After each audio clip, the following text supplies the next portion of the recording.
Okay, good evening. This is Paranormal Science Lab Live. This is Lisa. I'm Kathy. I'm Jackie. I'm Steve. Go ahead, Richard. Say it. I'm Richard. I'm Tony. We have a group here tonight. It's going to be an interesting conversation. I'm very excited. We have a special guest tonight, Morgan Duckweiler. Morgan, how are you doing? Doing good tonight, Lisa. And you have a specialty that is very interesting and comes up in paranormal investigations, often in unusual cases, and that's ceremonial magic. Am I right? Yes, ma'am. So, what got you interested in the connection between magic and the paranormal? Well, I've always been interested in the supernatural and the occult, and I'd gotten started practicing hermetic magic in high school. And one day in class, there's a girl sitting in front of me, and she'd listened to me give a light presentation on the paranormal and occultism in a literature class, and she talked to me after the class and gave me a phone number to introduce me to her older brother, and I went down to Missouri to meet up with them a few months later. And I think I know where this is going. yeah, and we met up over a weekend, and I really realized that what I can do and what I've learned to do really meshes well with like the paranormal investigation setting. It brings some skills and some capabilities to it that aren't really seen in other places. Now, for those that aren't familiar, why don't you go ahead and tell everyone what you mean by the Hermetic tradition? All right. Hermeticism is a branch of quasi-religious philosophy. It was very popular in the Middle Ages and up through the Renaissance. What Hermeticism is it takes its name from the Greek god Hermes, specifically a physical avatar of Hermes that was incarnated, and whose name is Hermes Trismegistus, who is kind of a folk figure in the Hermetic tradition. He's the founder of Hermetics and is like portrayed as like an alchemist, a magician, and the idea of it is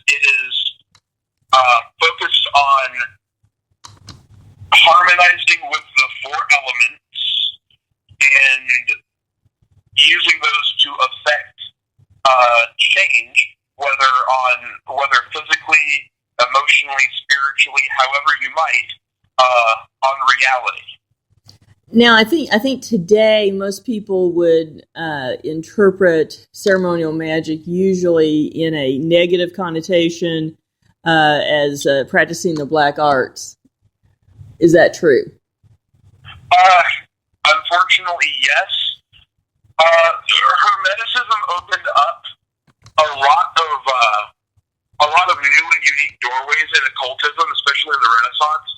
And this led to what was called the Solomonic tradition, or a tradition of ceremonial magic involving special books called grimoires that supposedly one of them had dated all the way back to the Old Testament and was written by King Solomon himself.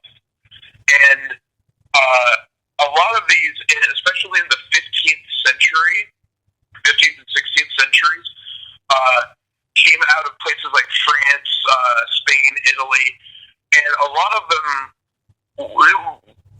they had a lot of really dark stuff in them. It started out, like you cast a circle and you call upon a number of angels to bind demons so that you can essentially extort them for their powers.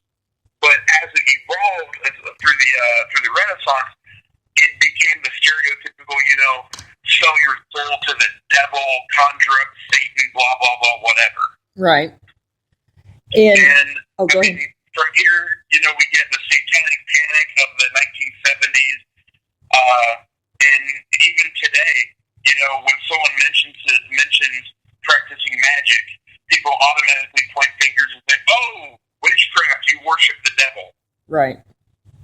So, give us an example of how the tradition works in a positive way in the paranormal setting. Can you say that again? I dropped my phone for a second. Oh, okay. Basically, tie us into how you can use this knowledge in a positive way in the paranormal setting. That's a great question. Essentially, like if you're going into a paranormal setting and you're not really sure what's there, these entities that might want to do harm to you kind of have an advantage. But using magic, you learn how to manipulate energies and can use these in a paranormal investigative setting to, protect yourself, protect your group members, attempt to create a bridge of communication with whatever entities are there. Basically, it's an all-around good way to kind of even the playing field. Okay. And there's a lot of talk about the way you handle different entities depends on the tradition that they come from. And yes, absolutely. And how does this come into play when you're using ceremonial magic? Well, you can use ceremonial magic of multiple faiths and religions. So it comes down to a lot of research. You want to do a lot of book reading, a lot of research on different religions. So, like, if you go into a place that's haunted by, say, a Baba Yaga. Baba Yaga is like the boogeyman from like Eastern Europe and Russia. Okay. You could use a ceremony based around Russian Orthodox Catholicism or free Catholic Eastern European paganism to affect this evil spirit. Or like if you're encountering with a creature called a Dybbuk, since a Dybbuk is Jewish, using Jewish Kabbalah in your ceremonial setting would allow you to protect yourself against and even exorcise that particular demon.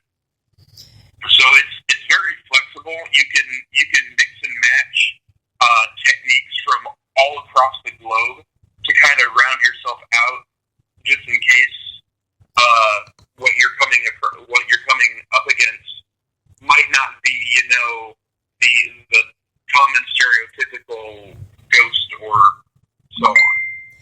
Well, now this kind of gets into a discussion that we and a few other investigators had the other day, that some people will try to invoke these different traditions and often go as far back as they can, Aramaic, Sanskrit, etc.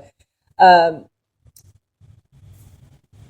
important is really being schooled in each of those traditions to being successful or manipulating energy?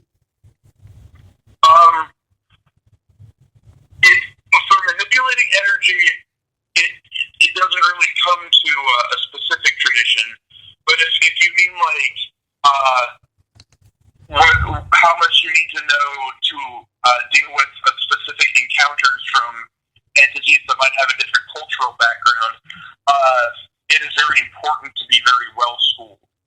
Like if you're dealing with something Irish or Celtic, going up to it, and maybe an exorcism in Celtic, but if you just know the words, you don't know what they mean, and you just say it, it's going gonna laugh at you. It's gonna giggle a bit, and it's gonna slap you around.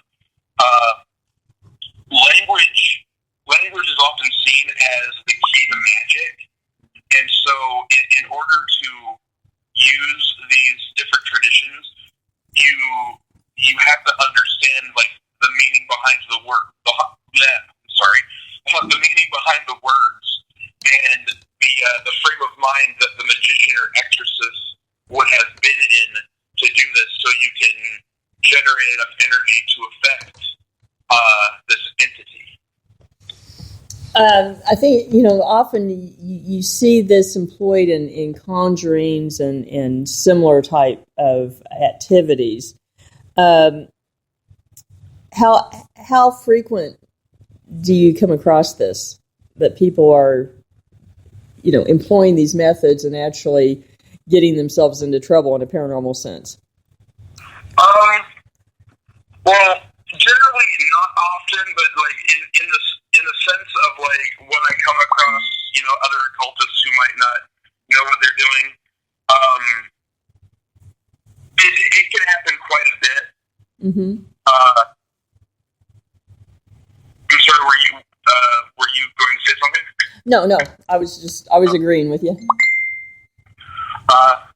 I mean, like in my personal experience, I've dealt with a handful of things around my area, and 9 times out of 10, they are caused by young people, younger than myself, high school students who might be going through a kind of a bad phase, and maybe psychologically, like their home lives might not be so great, so they're trying to extort power where they can, and they just end up opening the very wrong doors, and it causes a lot of trouble. These people can hurt themselves doing this. They can get themselves killed. They can get even worse things done to them, and it's very common, and it certainly doesn't help the reputation that a newer age of professional occultists are trying to give to this field. And, and that often we find that in paranormal investigations that particularly home settings that teenagers are involved or a focus. Well, a lot of our locations are older buildings, and for the most part, a lot of them have been abandoned for some time and then renovated and reopened. And we hear stories. Sometimes people come to our ghost hunts who tell us, oh, when I was in high school, we used to come in here and we do Ouija board and we do seances in these buildings that now, somebody bought, remodeled, and has open as a business, or, they're just trying to remodel it and restore it. And so then we know that we're dealing with something, we could possibly be dealing with something a little bit more than just the history of the building or the history of the land, depending on what kinds of things they did there and how often. Well, and that kind of leads to a question, Morgan, is often when you go into an investigation like that, you don't know what's, something like that has gone on. What are the kinds of signs to look for? If you're going into an area and you're not quite sure what's there, and you don't really have a way to figure out like kind of the secret history of the area, like who might have showed up there and done this or done that. A good way, and this kind of leads into a tool you can take into the field. You can put down a circle and attempt to use that as a microphone to get the attention of the entity there and attempt to question it. What do you generally use to put down a circle? Like, what are you talking about? Salt, chalk, what? Different people? For casting a circle, it can be done a number of ways, and even in a flash, if you've got enough training for it, you can actually just cast one in your mind and throw it out on the astral, and you'll be fine. But typically, magicians anchor it to the physical plane with, chalk, sand, salt, any kind of powder works really well. You could use oil. I've heard of people doing it with water. You can lay down like a ring of stones as an anchor for the spell. Really, you can use it with whatever you kind of have at hand. Mm-hmm. That's good to know, because I didn't know. I was just wondering, like, what generally you use to lay down a circle, if there was something that... What do I use? I don't usually carry a physical medium for it. Carrying a jar of dirt or sand can get hefty. But I actually, please don't laugh, I'm a traditionalist. I have a wand. I have a ceremonial wand and dagger that I've taken with me, and I cut it into the air. Okay. And one thing for people to remember that a big component is symbolism, mm-hmm. and the use of symbolism. Yeah. Because on a psychological level, I mean, science has proven that symbols convey a wide range of information and meaning to the brain on a subconscious level. Yes. And people have been using that for thousands of years. Well, we actually see that sometimes in our own investigations, that, what we do on that we can see, touch, hear, smell is only really for us, not mm-hmm. for sometimes the spirits that we interact with. Even when we are trying to do EVP sessions, sometimes we get responses to a question before we ask a question. So it's almost like our words aren't even really necessary for us. It's hard to understand. The more you do this sort of thing, the more you realize that we're only just scratching the surface of what we know about the spirit world. Well, energy is all connected. Yeah. And I think that's what Morgan's talking about. We definitely know that. I'm sorry. That energy, all energies are connected, and that is part of the medium that you're working with. That's absolutely right. And I mean, like you said, that you go into an area and you get a reaction really before your words come out. That's because when we speak, when we really stop and think and focus on the words we speak, our words are bringing them out in the physical realm, but our thoughts, our minds, and our souls are projecting them out into the astral plane where these entities dwell. So, I mean, words, it can take forever to say a paragraph, but you can convey that level of information through a thought, through the mind, in fractions of a second. So they might process the information that you are projecting out from your thoughts before your words really even are given to it. No, I agree that we find that is often the case, and often you have to be careful with your thoughts.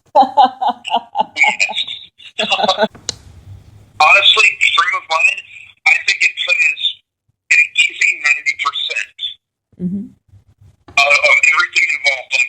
Like everything physical, everything else going on, 10%. That's the low range. But I mean, your frame of mind when you go into a place like this, that is 90% of the situation. That's 90% of what's going on. And if you're having a really, really bad day, really emotional, you're just having a really crappy day, and you're going to go to a site,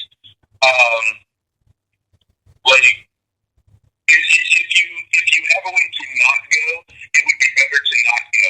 But if you're locked in and you have to, I strongly recommend meditation. Getting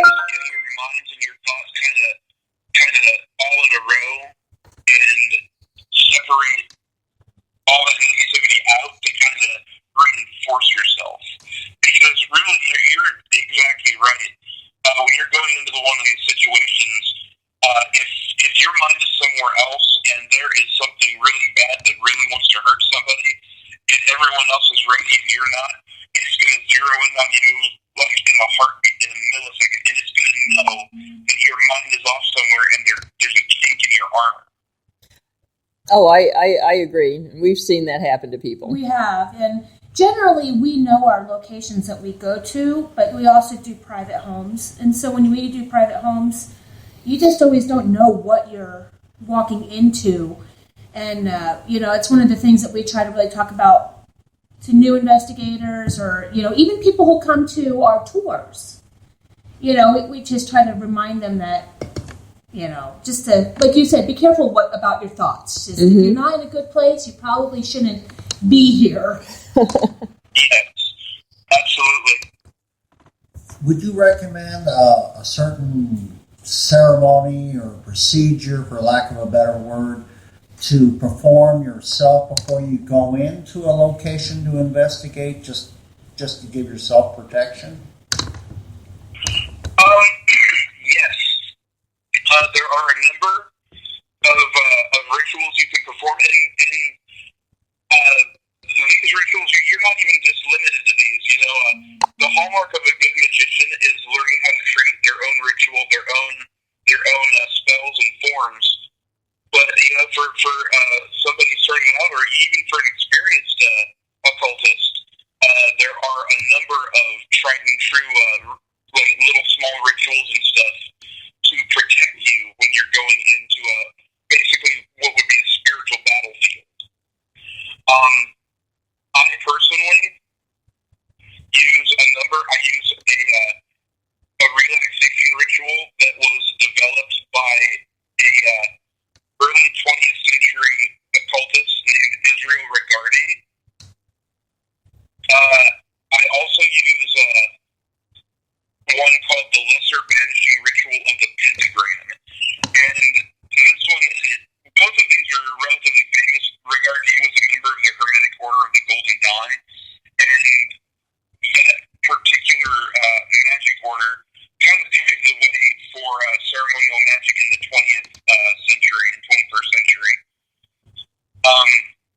The Lesser Banishing Ritual of the Pentagram is very good for self-protection. You can also use it to cast a circle just by, opening the range and just projecting it outward a little. You can cast a circle for yourself, for your group, for a building. You can do a lot with just this one simple ritual. And what is it called again? The Lesser Banishing Ritual of the Pentagram. Okay, good to know for our listeners and for ourselves. Yep. Yeah, I mean, and it's a ritual that can easily be located for people who. It's all over Google, all over the internet. It's in just about every occult book you can find. Magic book. Actually, we're here at one of our locations, and the two owners here are sitting here. It might be something that they would want to look up and to have just for themselves, because they live here. It's a bed and breakfast, and they live here. So there's quite a bit of activity in this place. Might be something for them to learn about. What do you? If they want to learn about it, more power to them. It's a great tool. And even you don't have to be a magician to use it. Like anyone can focus their mind and cast a spell or perform a ritual. And if you perform it correctly, your mind's into it. You put the energy out. It will work. It'll work for anybody. You don't have to have been practicing for 500 years to be able to pull this off. It's very utilitarian and very easy access for anyone to be able to protect themselves to a certain degree in these situations.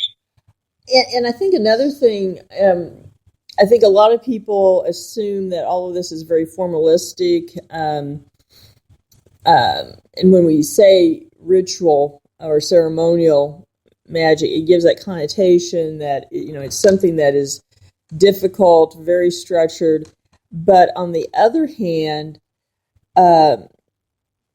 practitioners often are adept at affecting their environment without that structure and formalism through their mind. Would you say so? Absolutely. The ritual and ceremony on the whole, it can be very structured, and there are rituals that are extremely complex and long.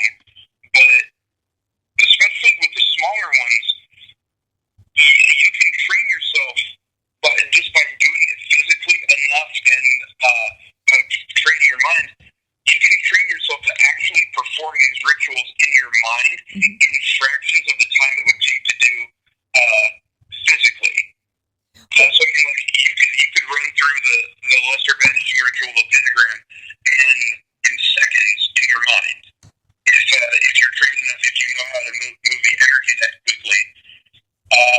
And even if you can't, even if you have to do it physically, you can do it in really any setting. I've done it in ritual robes in a temple.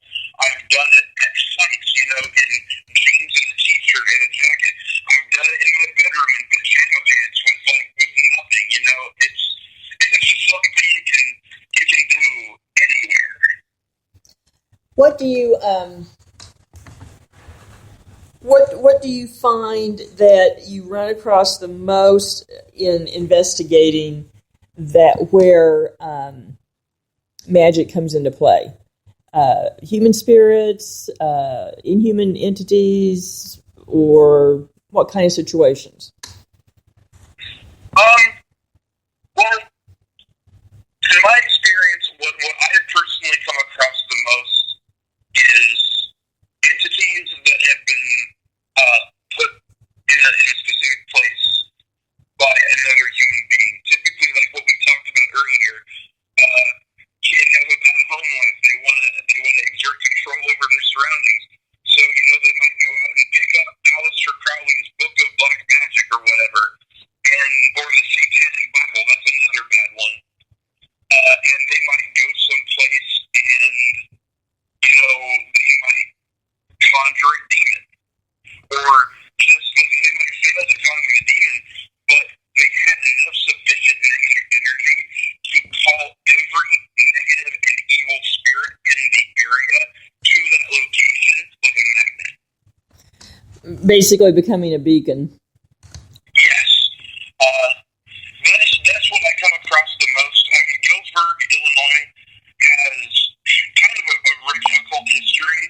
There's a lot of stuff around, but most of the haunted houses and haunted buildings, the things that are there are just they're very passive. They'll leave you alone if you leave them alone. Some of them are friendly, so people who live there, they just kind of live and let live. They don't bother them, so those situations don't come up often.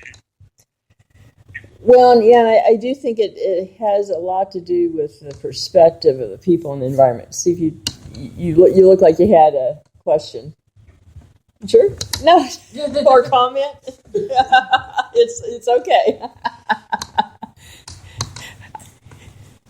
I had a question, and it's just totally, it's gone now. Okay. Well. Go ahead. If you remember, feel free to ask. Well, I don't know. You can feel free not to answer this question, but what do you think about the recent, in the entertainment industry, in the paranormal world, the recent demon trend that's going on? Now every haunted location is demonic, and we deal with that quite a bit now. A lot of when we get called into locations, people are really spooked. It's not a demon, but they watch television or whatever, and they are just scared out of their minds because they think everything has to be demonic. What is your opinion of that trend? My personal opinion is that it is blatant, gross, and negligent manipulation, emotional manipulation, and basically an extortion of people's rational senses. This trend in Hollywood is taking this back to what's called the satanic panic of the 1970s. When all about, that your neighbor is, they're devil worshippers and they're going to kidnap you so you can have Lucifer's baby, or just things like that. And the Hollywood trend of like everything has to be a demon, everything has to be satanic or Luciferian or whatever, or just evil in general, is a gross misrepresentation of the paranormal field as a whole, and it is responsible for basically ruining people's opinions, their viewpoints even, on this field. Everyone thinks, oh, my house is haunted. It's got to be a demon.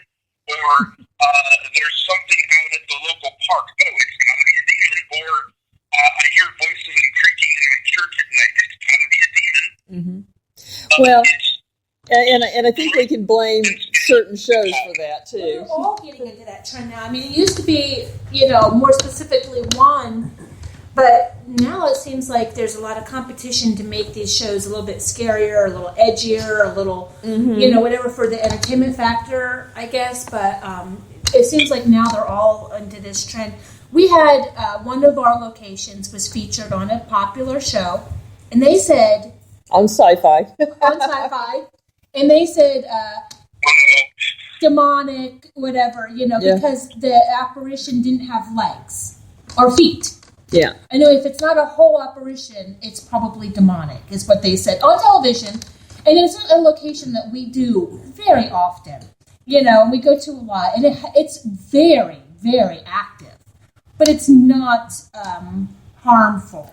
But then by the same token, by the end of the episode, they told the owner there was nothing there to be worried about. Yeah, exactly. So they contradicted themselves. I'm sorry. Go ahead. It's things like that that drive people to drink. Yeah, exactly. And we have one of our standard practices is we don't instigate, we don't aggravate or get aggressive. And they were actually at that location, and it's one that we go to very often, and we're very good friends with the owner. And so they were doing that, and we were watching on television, going, "No, please don't do that! Like we have to go back there, please." But yeah. These shows, these movies, it's like reality shows. Reality shows about the farthest thing from reality you can possibly get. Yeah, very true. And it's the same thing here. It's like they're trying to do the real world Ghost Hunters edition, or smoking genuine woman and Ghost of Jesus Christ. Who knows? It's appalling that they do this because all they're trying to do is make a quick buck off of the fad. But what they're not understanding is that there are people who watch these shows and they take these people seriously. They don't realize it's entertainment. Yeah, they take these people seriously. They don't read the little blip at the beginning of the show, if they have one, that says, "Oh, this is blah blah blah, whatever. Don't take it seriously, whatnot." And then like some places that you have to really have something like the sites you mentioned that you've been to that have also been shown on these shows. There's really something there, and they walk in with this like cocky, braggadocious attitude, like, "Oh, hey, I've got sculpted abs, and my hair's up in spikes, so nothing can stop me." and so they go in, and for lack of a better term, I apologize for the language, they start shit talking these astral entities that can drive people to commit suicide. And drive people insane and put them in mental institutions and shred their souls into ribbons. and they treat it like it's another day in Hollywood. Mm-hmm. Well, here's a good example based on the investigator you just mentioned, the Gary, Indiana Demon House. Yeah, that was interesting. A certain television personality named Zach Baggins bought the supposed demon house last year, and in Gary, Indiana, and filmed a documentary, and then last month demolished the building. And Was this the same house where the child said he saw something, and then the babysitter and a nurse or something had verified it, and then they watched somebody walk up a wall and onto the ceiling? Something along that lines. And just like in the movies. Yeah, and this was just a year or two ago, wasn't it? Right, and I think he bought it about a year and a half ago, and they filmed a documentary there. It hasn't been released yet. But very quietly, the house was demolished last week. He didn't sell it; he just tore it down. And I find that so very, very telling. That way, no one can go in and say that. No one can investigate it again. No one can go in and verify claims or anything. It's just whatever is in that documentary will be the only thing out there. And see, that right there, that is just, it's disrespectful, it's rude, and it's they're stopping people who there's what I consider scientists. They want to go in, they want to study this in a scientific field, and they want to take it out of the realms of pseudoscience and hogwash, and make it a respectable field of study. And it's guys like this who are basically ruining those chances and sticking his fingers in our eyes. That's what we consider what we do is science, and it's an early science. We're really just beginning to scrape the surface of what's going to happen in this realm of paranormal science. And I personally feel very honored to be, a member of this team and being able to do what we do. And, I agree with you a lot. It's kind of hurts the whole sort of industry. And we have people who pay money to come to our investigations.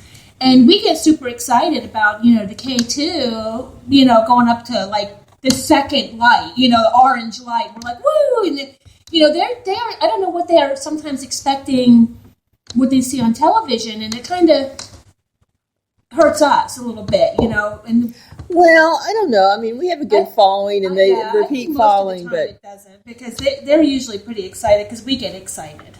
Well, but I mean, they're actually seeing something in the environment being manipulated, because I think a lot of people come in assuming that everything they see on TV is fake, and so when they see it themselves and say, okay, there's no fish line, there's no this, there's no that, then they get more excited. I think that's a more authentic experience for them, even though it may not be as dramatic.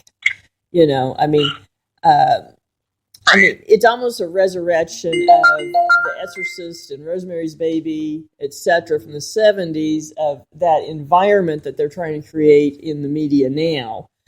And then a flip side of that is you get a whole rash of do-it-yourself exorcisms. Right, and those end in basically nothing but disaster. Yeah. And, in fact, there was one at a college, I saw an article a week or two ago, where students tried to perform an exorcism on other students in the dorm. And, and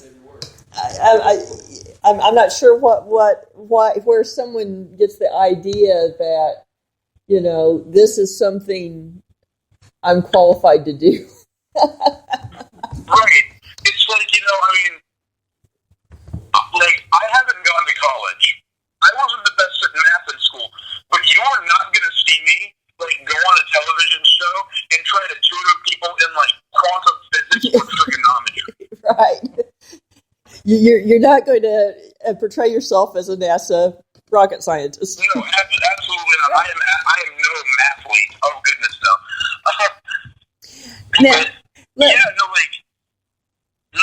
I was going to say, let's shift gears just a little bit to your other passion in the field, and that's experimental equipment. Yes. As an occultist, I specifically ceremonial magician. I have a number of friends who are also practitioners of magic, and their magic is just a little more easier to access. It's a little more instantaneous than mine. Mine takes a while to perform. So I find myself making tools in my off days that I can then take with me into the field. And some of these tools are very easy to make yourself. I recommend very strongly a pendulum. You can buy one, you can make one. My opinion, the best ones are made out of quartz crystal and copper. Mm-hmm. You know, and you can take this into the field, and you can use it to contact and communicate with entities there. You can use it to, like, say if you're also an occultist and you maybe have a familiar spirit with you. If there's some reason why you can't contact that spirit mentally or astrally, you can use the pendulum to contact it as well. You can even use the pendulum to focus energy and cast spells if you really have to. And I mean, it's a very simple. It's a rock wrapped in metal with twine, and you just stick it in your pocket when you're not using it. Well, and I think that's the thing is, I think one thing that, you know, and unfortunately the media kind of gets us on this path of everyone, it has to be gadgets, it has to be technology, because we're so afraid that people are going to say something's faked or you're making false claims. But you know, the most reliable tool you have is yourself to know what's going on in the environment. Then it's a matter of can you document that? But I think too many people forget to rely on their own senses. That's absolutely right. I mean, you can have everything you want under the sun. You know, you can have your pendulum. You can have you know, your wand or your knife, your cup, your pandicle. You can have your holy water. Even you can have if you can carry your entire temple in your backpack, you can have it. But if you don't have your mind and if you aren't confident, all of that means precisely jack. Mm-hmm. Yeah. That's true. Because, I mean like, if nothing else, we have to interpret it. Yes. Because, like, you know, your mind is your greatest tool.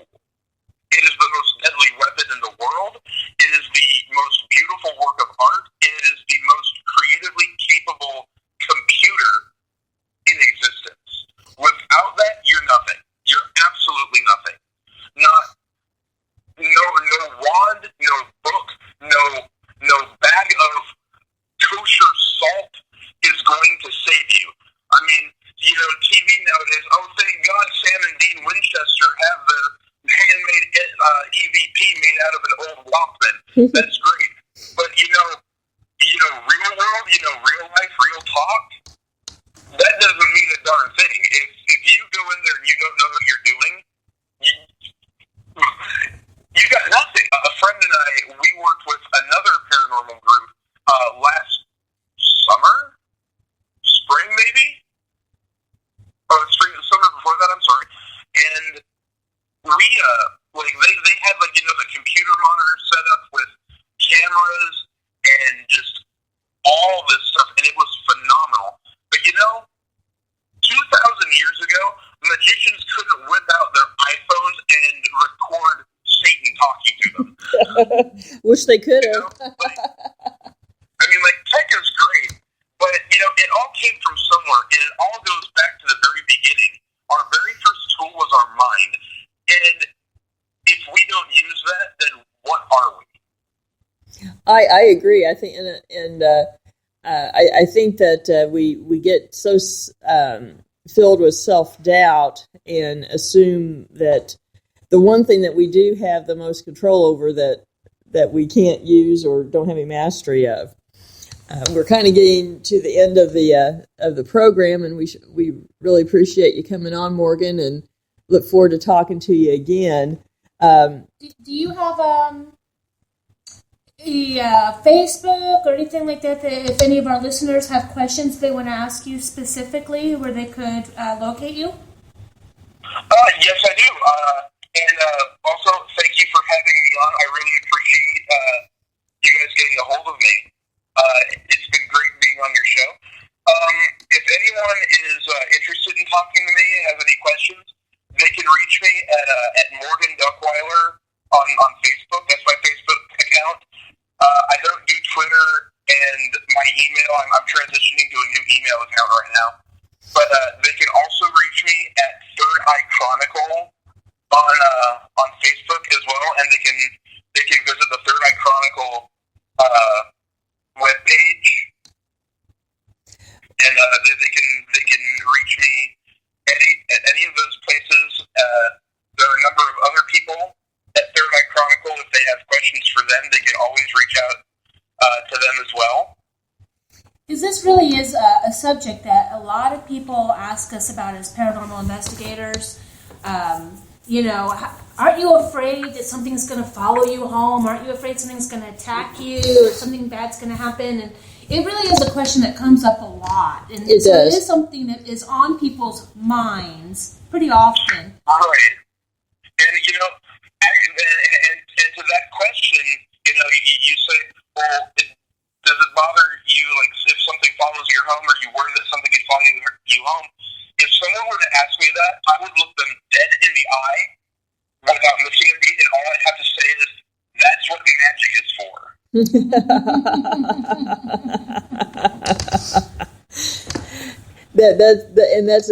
That's a great parting line. And if anyone has questions for Morgan, they can also contact us at the PSL website or on Facebook or Twitter, and we will get you in contact as well. Mm-hmm. We really appreciate you coming on, and we'll talk soon and come up with some more topics. Very good. Thank you. I learned a lot. Hey, thanks a lot. Thank you. Thank you. Thank you.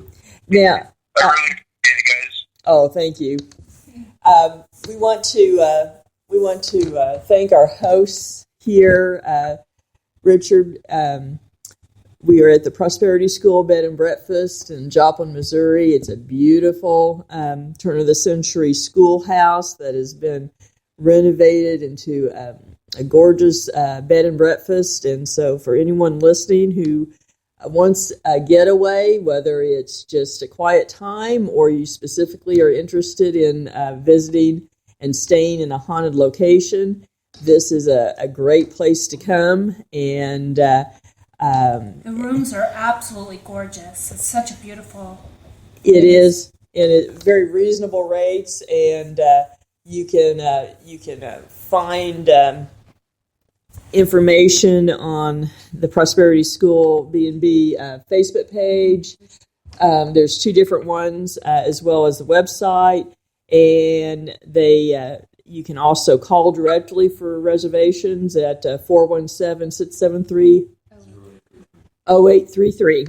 And you'll have a great time and great hosts, and we highly encourage it. And there's books in the rooms for guests to document the activity that has happened while they stayed. And when we do our ghost tours here, generally we get people who have stayed here, and some of the stories that they tell us are pretty interesting. Yes, yes.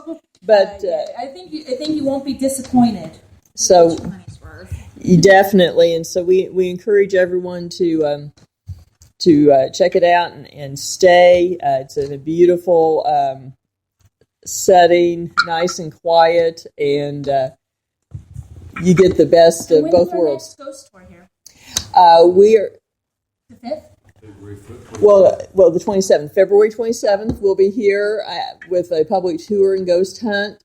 And so people can come out, and we give you a tour in the history of the location, do a live paranormal investigation, like you see on TV, but you get to see how things really go, and how things really work. And it's a good time for all, and you can get details by contacting us on Facebook or paranormalsciencelab.com.